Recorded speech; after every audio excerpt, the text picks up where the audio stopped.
అందరికీ నమస్కారము. నా పేరు ఈ రాములు.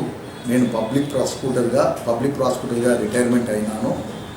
నేను అప్పాలో ఏపీ పోలీస్ అకాడమీలో 14 సంవత్సరములు లా ఫ్యాకల్టీ మెంబర్గా పనిచేసినాను. ప్రస్తుతం నేను హైదరాబాద్ సిపి శ్రీ ఎం మహేందర్ రెడ్డి గారితో లీగల్ అడ్వైజర్గా పనిచేస్తున్నాను. మధ్యకాలంలో కొన్ని ఛానల్స్లో 41A నోటీసు రద్దయింది. సెక్షన్ 41A నోటీసు రద్దయింది. ఇప్పుడు యథావిధిగా పాత పద్ధతి ప్రకారము పోలీసులు అరెస్ట్ చేసి కోర్టులో ప్రొడ్యూస్ చేయాలని నిందితులను అని రకరకాలుగా టీవీలో చెప్పబడింది. అయితే అందులో ఒక ఆధారం ఏం చెప్పినారంటే the repealing and amending act 2015 ప్రకారము ఇంతకుముందు జరిగిన సవరణ చట్టం రద్దు చేసినారు కనుక పాత స్థితే యథాస్థితికి మళ్ళీ వచ్చిందని అన్నారు. కానీ వాస్తవంగా అది కాదు.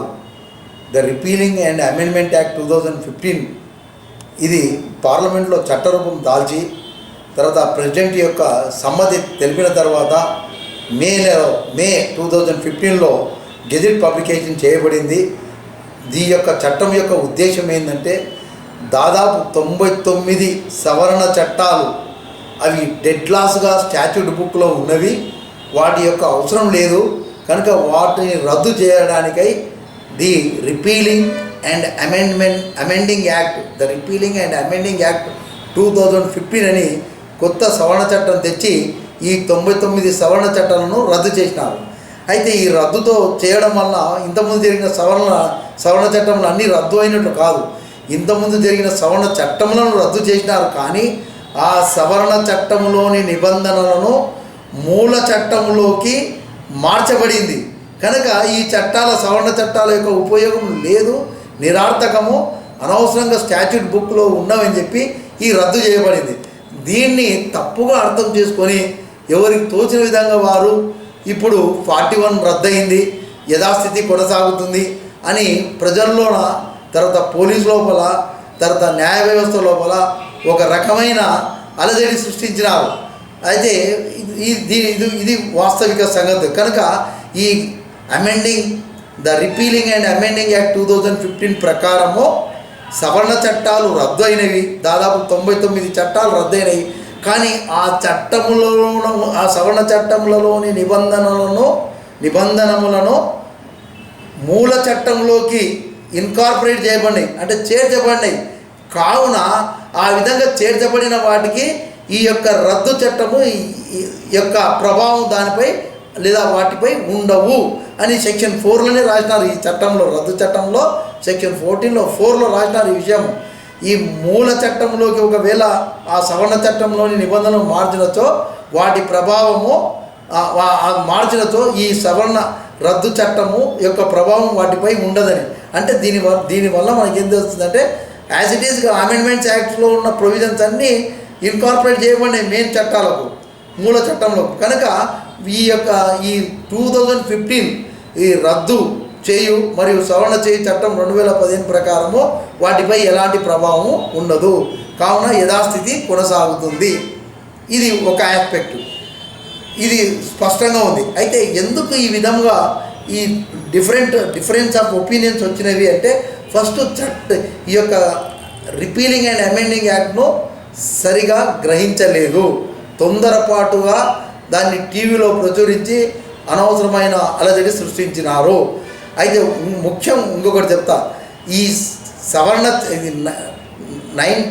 2008, 2009 తర్వాత 2010లో ఈ సిఆర్పిసి, ఐపీసీ ఎవిడెన్స్ యాక్ట్కి సంబంధించిన సవరణలు జరిగినాయి.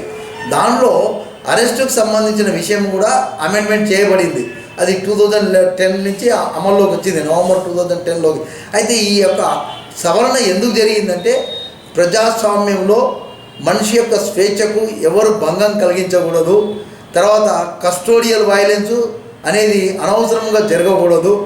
ఇది ఎందుకు జరుగుతుందంటే ప్రతి కేసులో ప్రతి కాగ్నిబుల్ అఫెన్స్లో అరెస్ట్ చేయడం వల్ల ఈ విధంగా జరుగుతుంది కనుక సిఆర్పిసి సెక్షన్ 41ను సమూలంగా మార్చినారు. దానిలో మార్పుల యొక్క ముఖ్య ఉద్దేశం ఏంటంటే అనవసరపు అరెస్టులను చేయకూడదు.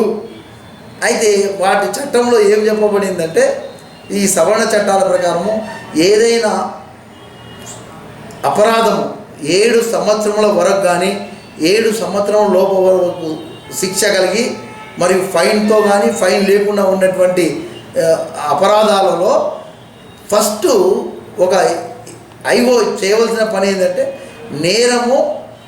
నేరము జరిగిందని సమంజసముగా నమ్ముటకు కారణాలు కలిగి ఉండాలి. అంటే reason to believe that offence has been committed. అంటే ఎఫ్ఐఆర్ ఇష్యూ చేసిన తర్వాతనే అరెస్ట్ పోము. ఎఫ్ఐఆర్ తర్వాత ఇన్వెస్టిగేషన్లో కొద్దిగా దర్యాప్తు చేసిన తర్వాత మనకు తెలుస్తుంది, ఓహో దీంట్లో నేరం జరిగింది అని నమ్మడానికి సహేతుకమైన కారణాలు ఉన్నవి లేదా సమంజసమైన కారణాలు ఉన్నవి. అయిపోయింది. నెక్స్ట్ క్వశ్చన్, అరెస్ట్ చేయాలన్నా వద్దా? అప్పుడు నేను చెప్పినట్టు 7 సంవత్సరం వరకు శిక్ష, 7 సంవత్సరం లోపల ఉన్నటువంటి శిక్ష ఉన్నటువంటి అపరాధాల్లో రీజన్ టు బిలీవ్ అయిపోయిన తర్వాత అరెస్ట్ చేయవలసిన అవసరం ఉందా లేదా అనేది రెండవ ప్రశ్న. దానికి అధికారి తన విచక్షణాధికారాన్ని ఉపయోగించుకోకుండా దాంట్లో చూపబడిన కారణాలు ఉన్నాయి. ఆ కారణాలలో 5 కారణాలు, ఆ కారణాలలో ఏదైనా ఒక కారణం ఉన్నప్పుడే అరెస్ట్ చేయాలా, లేకుంటే చేయకూడదు. ఎందుకంటే అది ఏంది? ఫస్ట్, ఒకవేళ సదరు నిందితుడిని ఇప్పుడు అరెస్ట్ చేయకపోతే మరలా అపరాధాలు చేయడానికి అవకాశం ఉంది, దానిని నిరోధించాలంటే అరెస్ట్ చేయాలా, అది సరి అయిన కారణం. ఆ కారణం రాసి మనం అరెస్ట్ చేయవచ్చు. కారణం రాయడం అంటే దానికి తగినట్లుగా సాక్ష్యాధారాలు ఉండాలి, అది ఒకటి. నెంబర్ 2, ఒకవేళ అతనిని అరెస్ట్ చేయకపోతే దర్యాప్తు ఫేర్గా, అంటే దర్యాప్తు అనేది సక్రమంగా కొనసాగదు. అంటే ఎట్లా? అరెస్ట్ చేస్తేనే దర్యాప్తు పరిపూర్ణత వస్తుంది. అరెస్ట్ చేసినప్పుడే రికవర్ చేయగలుగుతాం. అరెస్ట్ చేస్తేనే ఐడెంటిటీ ఆఫ్ ది ప్లేస్, లేకుంటే whereabouts him or involvement of others అనేది తెలుస్తుంది. కనుక దర్యాప్తులో అరెస్టు ముఖ్యం కనుక అప్పుడు అరెస్ట్ చేయాలి ఈ విషయాలు తెలుసుకోవడానికి. రెండవది. మూడవది, ఒకవేళ అరెస్ట్ చేయకపోతే సదరు నిందితుడు సాక్ష్యాన్ని రూపుమాపు చేయగలుగుతాడు లేదా నాశనం చేయగలుగుతాడు అనుకున్నప్పుడు ఇది ప్రివెంట్ చేయడానికి మనం అరెస్టు చేయవలను. 4వ కారణం, ఇప్పుడు మనం అరెస్టు చేయకపోతే మనం ఇంకా తదుపరి విచారణ ఎవరైతే సాక్షులను గుర్తించామో వాళ్ళ కథనాలు రాసుకునేకే వాళ్ళ మీద ఏదైనా ప్రభావం, అంటే ఇండ్యూస్మెంట్, ఏదైనా ప్రలోభానికి గురి చేయడం కానీ లేదా భయభ్రాంతులకు గురి చేయడం కానీ లేదా ఏదైనా ఇస్తానని వాగ్దానం చేయడం కానీ చేయడం వల్ల ఏమవుతుందంటే సదరు నిందితులు ఆ విధంగా చేయడం వల్ల ఆ చెప్పే సాక్షులు చెప్పరు. లేదా తర్వాత కొందరి సాక్షులను దర్యాప్తు సమయంలో కోర్టు ద్వారా 164 స్టేట్మెంట్స్ రికార్డ్ చేయవలసి వస్తుంది. అప్పుడు చాలా కష్టమవుతుంది. ఇప్పుడు ఒకవేళ అతన్ని అరెస్ట్ చేయకపోతే వాళ్ళను ప్రలోభానికి గురి చేయొచ్చు, బెదిరింపులకు గురి చేయొచ్చు, లేదా వాళ్ళకు ఏదైనా వాగ్దానం ఇచ్చి చెప్పే విషయాలను చెప్పకుండా ప్రయత్నించవచ్చు అనే కారణం ఉన్నప్పుడు కూడా మనం అరెస్టు చేయవచ్చు.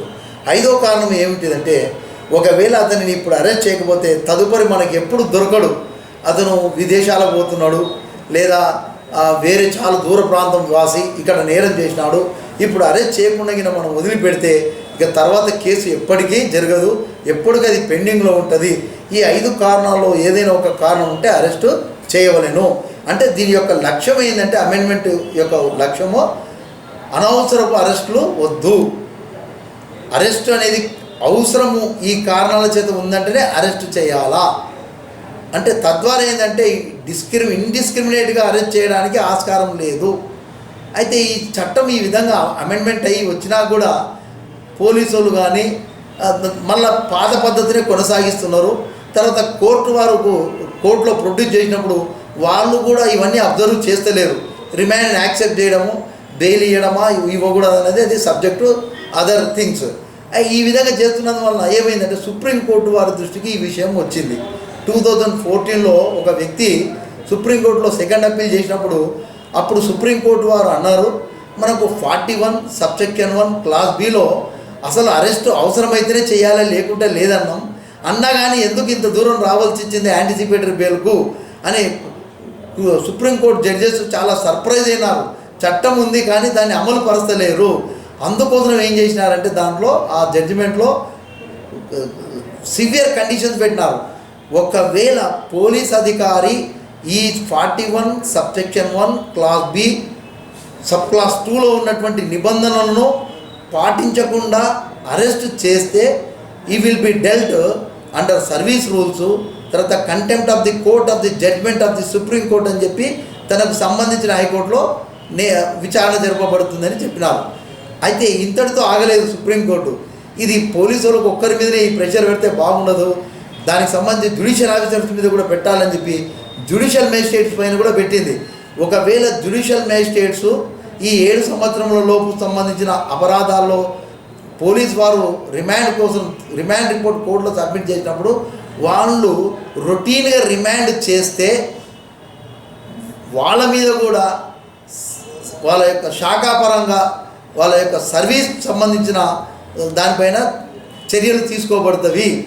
ఈ దెబ్బతో నా జ్యుడిషియల్ మేజిస్ట్రేట్స్ అంతా ఒక్కుమ్మడిగా ఏం చేస్తున్నారంటే 7 సంవత్సరముల లోపు ఉంటే రిమాండ్ తీసుకుంటలేరు, అవుట్ రైట్గా వాపిస్తున్నారు.